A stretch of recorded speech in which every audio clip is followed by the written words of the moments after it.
Inspired by the last talker, I'm going to have a little song about internet porn. No, just kidding. The widespread use of internet porn is one of the fastest moving, most global experiments ever unconsciously conducted. Nearly every young guy with an internet access becomes an eager test subject. Canadian researcher Simon Lajeunesse found that most boys seek pornography by age 10, driven by a brain that is suddenly fascinated by sex. Now, users perceive internet porn as far more compelling than porn of the past. Why is that? Unending novelty. In this Australian experiment, it's not mere nudity, but novelty that gets arousal skyrocketing. Subjects watched 22 porn displays. See that spike? That's where the researchers switched to porn the guys hadn't seen before. What happened? Their erections and their brains fired up. Why all the excitement? Mother Nature likes to keep a male fertilizing willing females as long as any new ones are around. In that top line, the ram, he needs more and more time to mate with the same old ewe. But if you keep switching females, the bottom line, well, it's just not the same. He can get the job done in 2 minutes flat and keep going until he is utterly exhausted. This is known as the Coolidge effect. Without the Coolidge effect, there would be no internet porn. This old mammalian program, the Coolidge effect, perceives each novel female on a guy's screen as a genetic opportunity. To keep a guy fertilizing the screen, his brain releases the go-get-it neurochemical dopamine for each novel mate or image. Eventually, the ram will tire, but as long as the guy can keep clicking, he can keep going, and so will his dopamine. With internet porn, a guy can see more hot babes in 10 minutes than his ancestors could see in several lifetimes. The problem is he has a hunter-gatherer brain. A heavy user's brain rewires itself to this genetic bonanza, so his brain becomes associated with this porn harem. Such behaviors that are associated with this are being alone, voyeurism, clicking, searching, multiple tabs, fast-forwarding, constant novelty, shock, and surprise. As one young guy once asked, are we the first generation to masturbate left-handed? Now, real sex, in contrast, is courtship, touching, being touched, smells, pheromones, emotional connection, interaction with a real person. Now, what happens when our guy finally gets with a real mate? Well, researchers don't know much about the effects of internet porn for several reasons. In 2009, when Lajeunesse tried to study porn's impact, he couldn't find any college-age males who weren't using it.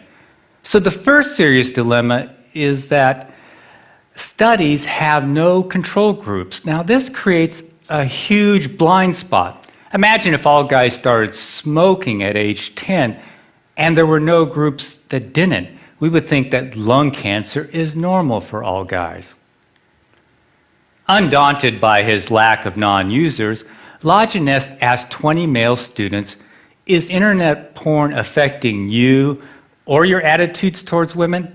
Their answer, nah, I don't think so. But they've been using it for about a decade then, pretty much non-stop. This is like asking a fish what it thinks about water. Which brings us to a second problem.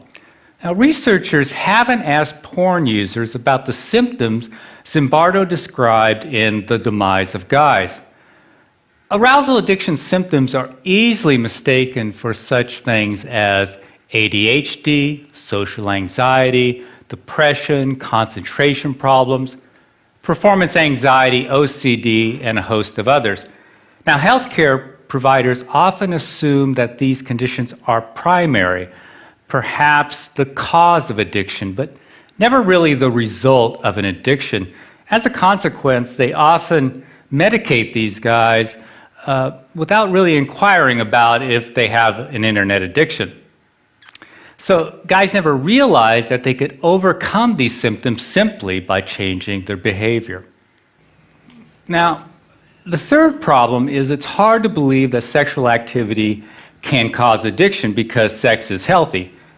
But internet porn is not sex. Internet porn is as different from real sex as today's video games are from checkers.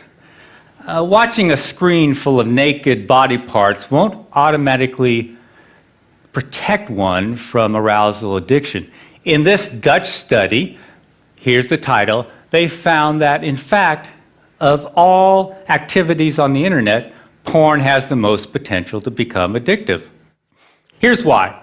This ancient program, the reward circuit, evolved to drive us towards natural rewards, such as sex, bonding, and food.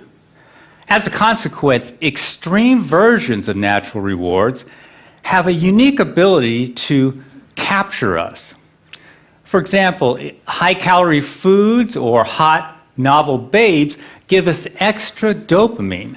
Too much dopamine, though, can override our natural satiation mechanisms. For example, give rats unlimited access to junk food, and almost all of them will binge to obesity. This is also why 4 out of 5 Americans are overweight and about half of those are obese. That is, addicted to food. Now, in contrast to natural rewards, drugs such as cocaine or alcohol only hook about 10% of users, whether they are rats or humans. This binge mechanism for food or sex was once an evolutionary advantage. In essence, it is getting it while the getting is good. Now, you can think of wolves packing away 20 pounds of meat per kill, or it's mating season and you're the alpha male. What if mating season never ends? All those hits of dopamine can tell your brain to do 2 things. First, they say, man, you have hit the evolutionary jackpot. Second, they kick in a molecular switch called delta phos-B. I know it's a fancy word, but dopamine kicks in delta phos-B, and that starts to accumulate in the brain's reward circuit. Now, with excess chronic consumption of drugs or natural rewards, this buildup of delta phos-B starts to alter the brain and promotes a cycle of binging and craving. If the binging continues, the delta phos-B builds up and it can lead to brain changes seen in all addicts. So the dominoes are excess consumption, excess dopamine, delta phos-B, brain changes. One of the first changes is a numb pleasure response. It kicks in, and so everyday pleasures really don't satisfy a porn addict. At the same time, other physical changes in the brain make the brain hyperreactive to porn. Everything else in the porn user's life is sort of boring, but porn is super exciting. Finally, his willpower erodes as his frontal cortex changes. I can't emphasize this enough. All addictions share these same brain changes and the same molecular switch that kicks them in, delta phos-B. Now, scientists have used brain scans to measure these changes in drug addicts. Up here, these scans show a reduced pleasure response in drug addicts.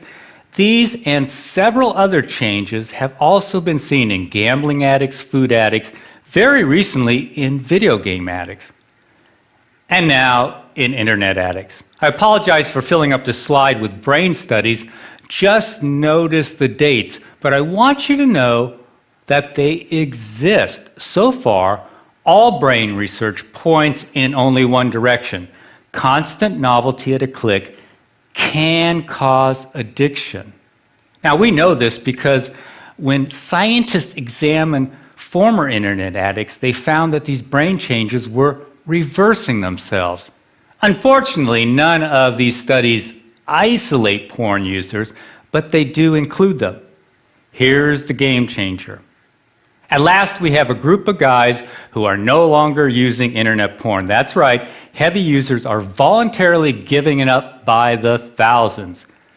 These guys are the missing control group in the great porn experiment. They're showing experts what changing one single variable can do. I call it the resurrection of guys, as opposed to the demise of guys.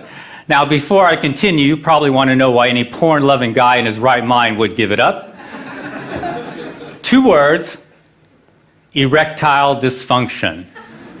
Internet porn is killing young men's sexual performance. Now, Zimbardo said young guys are flaming out with women. This survey by Italian neurologists confirms what we have witnessed over the last few years. Now, sexual enhancement drugs often stop working for these guys if they ever did, because the problem isn't below the belt where Viagra works, nor is the problem really psychological. It's due to physical changes in the brain, those addiction-related changes. Their numb brains are sending weaker and weaker signals to their bananas. As Dr. Foresta says, it starts with lower reactions to porn sites, then there is a general drop in libido, and in the end, it becomes impossible to get an erection. There are 3 takeaways from this. First, Foresta is describing a classic addiction process, gradual desensitization. Second, internet porn is qualitatively different from Playboy. Widespread youthful ED has never been seen before. And finally, ED is often the only symptom that gets these guys' attention. The question is, what less obvious symptoms are they missing? Most don't figure that out until after they quit. Here's a guy in his late 20s. I've been to psychologists and psychiatrists for the last 8 years, have been diagnosed with depression, severe social anxiety, severe memory impairment, and a few others. Have tried Effexor, Ritalin, Xanax, Paxil, dropped out of 2 different colleges, been fired twice, used pot to calm my social anxiety. I've been approached by quite a few women, I guess due to my looks and status, but they quickly flew away due to my incredible weirdness. I've been a hardcore porn addict since age 14. For the last 2 years, I've been experimenting and finally realized that porn was an issue. I stopped it completely 2 months ago. It has been very difficult, but so far incredibly worth it. I've since quit my remaining medication. My anxiety is non-existent. My memory and focus are sharper than they've ever been. I feel like a huge chick magnet, and my ED is gone too. I seriously think I had a rebirth, a second chance at life. This is why pockets of guys are appearing all over the web, bodybuilding sites, sports sites, pickup artist sites, wherever men congregate. In essence, they are seeking a neurochemical rebirth. Here's a group on Reddit.com who call themselves Fapsternauts. Fapping is slang for solo sex, but what they really mean is giving up porn. They've added about 2,000 members since I captured this picture a month ago. This movement to unhook from porn is growing rapidly. In fact, groups are springing up all across the web and in Europe too. But there is a bizarre fly in the ointment. Guys in their early 20s aren't regaining their erectile health as quickly as older guys. How can a 50-year-old get his mojo back quicker than a 20-something? The answer, even though older guys have been using porn a whole lot longer, they didn't start on today's internet porn. Now, we know this is a key variable because the older guys didn't start having sexual problems until after they got high-speed internet. Now, today's young teens start on high-speed internet when their brains are at their peak of dopamine production and neuroplasticity. This is also when they are most vulnerable to addiction, but there's another risk. By adulthood, teens strengthen heavily used circuits and prune back unused ones. So by age 22 or so, a guy's sexual taste can be like deep ruts in his brain. This can cause panic if a guy has escalated to extreme porn or porn that no longer matches his sexual orientation. Fortunately, brains are plastic, so his taste can revert once he quits porn. As the guy returns to normal sensitivity, his brain looks around for the rewards it evolved to seek, such as friendly interaction and, of course, real mates. Here's one more example of what we hear every day. I feel like the next Sir Isaac Newton or Leonardo da Vinci. Since I quit a month ago, I've literally started a business, taken up piano, been studying French every day, been programming, drawing, writing, started managing my finances, and I have more awesome ideas than I know what to do with. My confidence is sky high. I already feel like I can talk to any girl. I'm the same guy who took 2.5 extra years to graduate from college because of procrastination and depression. I'll conclude with a wish. I'd like to see some Bardo's guys who are wiping out and their caregivers and the experts listen to the thousands of men who are teaching us about arousal addiction by escaping it. Thanks for listening.